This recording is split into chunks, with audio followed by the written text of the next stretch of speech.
Hey people, it's Kelly at printprayslay, and y'all haven't seen me in my studio in a long time. Usually when you see my face, it's in the classroom.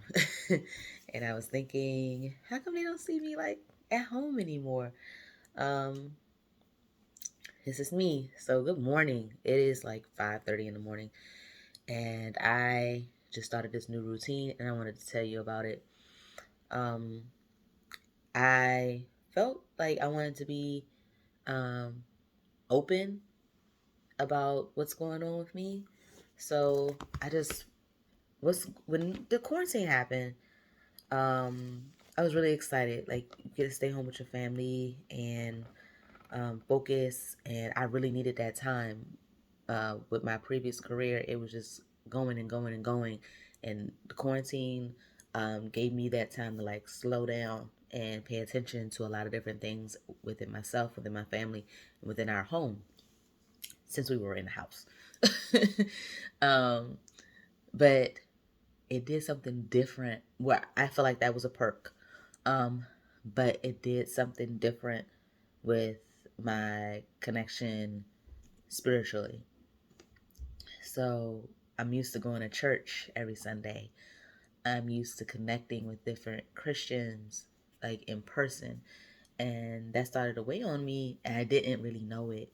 So what I did notice what I did notice was that church is still virtual for us. I'm here in Maryland, and it's we're not quarantined still, but people are not hanging out inside. So um, I was discussing this with God, and I was like, I miss you, like as if the building. Sorry about that. Again, it's 5 o'clock in the morning, so I have mad alarms going off on my phone. But I was like, as if the building really was like attached to God, and it's a place that we go to worship, but that's not God.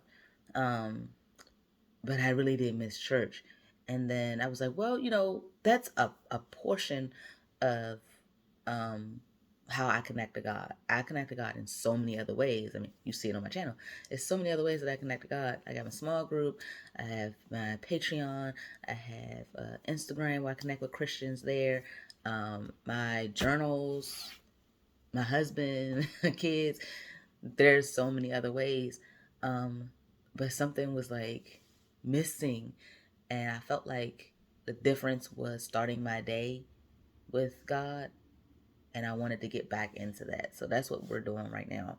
Because even though you seen my teacher planner playing with me's, where I have my faith planner page and my one prayer journal page inside of my teacher planner, and I take that to school. Sometimes I get there and school happens. And I don't get to write my prayers down. So I was like, I have to do this at home. I have to make this a priority. So that is what I'm doing right now. I say all that to say that I am sitting in front of you because I wanted to share that information, that if you feel like there is something missing and it's God, make it a priority. And it doesn't mean like, oh, I'm not connecting with God at all. I'm connecting with Him in different ways. But my prayers in the morning um, are different. So I wanted to start my day with God. So that's what I'm doing now. I also wanted to show you a journal that I think I showed probably once on this channel, and that is this journal. This is my first prayer journal on record, and this is my go-to every now and then. Honestly, like it's a coloring journal. Um, so after I write my prayers, I tend to color in it, and sometimes I don't, but that's okay. But it's also weird how I did this journal, because I randomly pick a page and say that's what I'm going to write. So it's not in any chronological order. So I love that when I flip back to it, it won't necessarily be like the date in which, oh, I want to see what I did during Christmas. How was I feeling during Christmas? And that might be a perk for a lot of other people in their journals and in my other journals. But I love that randomly I turn to a page and that's the page I should be reading at that moment. So Yeah. I like that part. It's random. So I felt like I was going to do my prayer journal with you, like a prayer journal with me type video. But I did want to first explain why am I in this journal and why is it 5 o'clock in the morning. Not that you knew that, but it's a big difference for me. So I'm going to flip the camera around and I'm going to speed through me writing my prayers. And if time permits, you will see me color. Now, I have these out. This is usually what I use to color in this journal, color pencils. However, I ordered new pencils because I have a color with me with my patrons in which I want to color one of the new freebies that I have for them. But Amazon is playing them games with my shipping. I paid for Prime, people. Like I want my crayons. I mean crayons. I want my pencils now. Like it's been 2 hours. It's like we are so spoiled with Amazon. But it's been a couple days and it should have been here. It's in Maryland. Like I can see that you're down the street, but you're not here with my color pencils. So I was thinking maybe I'll try these super tips, which are markers. I don't know how it'll take to this paper. I might test that out. I will test that out before I, put that in my prayer journal. But first, let's flip the camera over and start our conversation with God. I'm more than likely going to do a voiceover at this time. Just talking to you guys. I have something on my heart that I want to pray about. I'll share with you my feelings on it. Not necessarily my prayer. Okay, but you'll hear it. Okay, 1 second.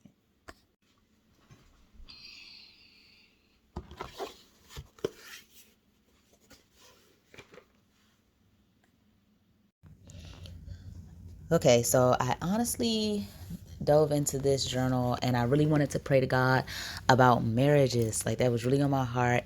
Like I feel like during the time of COVID, it really could have been a wonderful time for marriages. Like we all could have spent the most time ever with each other because we were all locked in the house together, right? So you would think like, oh, this is that time that we never had after our wedding, after our honeymoon, after our kids. Like this is that time. And it really was a wonderful time for some of us. But there were many, many, many marriages that really were tested and were put to through a lot of turmoil during this time. And it's like you didn't have that break from your spouse, so you really had to see and react and interact with them in ways that you may not really have put yourself in a position to do otherwise beside COVID. So I really wanted to pray to God for marriages because a lot of them from connections with other people in my life have had hard times. And that's not anything new, to be honest. Let me just state that. It's not like, oh, COVID, all the marriages were perfect before COVID. No, marriages, are put to the test a lot of times. And I remember learning in church that it's because a marriage is almost like a symbol of God's love, and that when we're united in our marriage and God is in our marriage, the enemy will attack that. So I was sitting here and I was just wondering, like, who and what group of people can I pray for this morning? And that was a group of people that I wanted to touch and pray to God for and about. And I'm in that group. I'm in a group of married folk and young married folk. I like to think of myself as young. And I really wanted to talk to him about how we need to lean on him more and how we need to pray to him more together, how we need to be in his word more together. Some married folks tend to do a lot of their connection with God separately, and you very well should have a relationship with God on your own. But you definitely need to come together with him as well. Like you run the same household. Like, let's consult God on this. Surely we don't have a good plan. So I wanted to make sure the line of communication between God and marriages were still open and that people hearts were open to hearing from him. A lot of people, like, after talking to them and saying, oh, I'm having this issue, I'd be like, well, Did y'all pray? Did y'all go to God? Like, the first thing isn't your pastor. The first thing isn't your friend.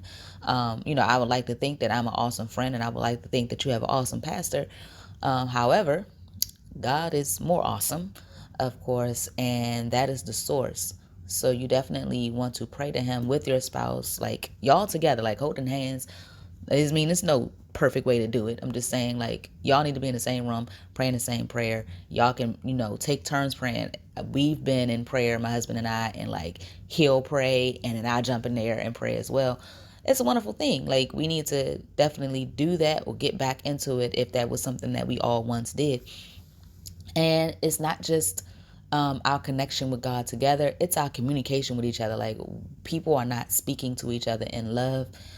People are not giving each other the benefit of the doubt or being positive towards each other. We're not loving each other in the love language that we receive. Like, don't love nobody how you want to be loved. Like, if you like gifts, don't get me a gift. If I like affection, give me a hug, type of thing. So learning each other's love language is a whole deal. If you've never heard of that, please look that up. It is the way that somebody receives love. It's the way that's their preference. You can't tell anybody, how they feel loved. Like, they will tell you, type of thing. And please listen. Like, everybody has their thing. So I'm just praying for marriages and that we really hear each other out and love on each other and remember that God is definitely a part of that. But I hope you liked my journaling in between all of this. Bye, guys.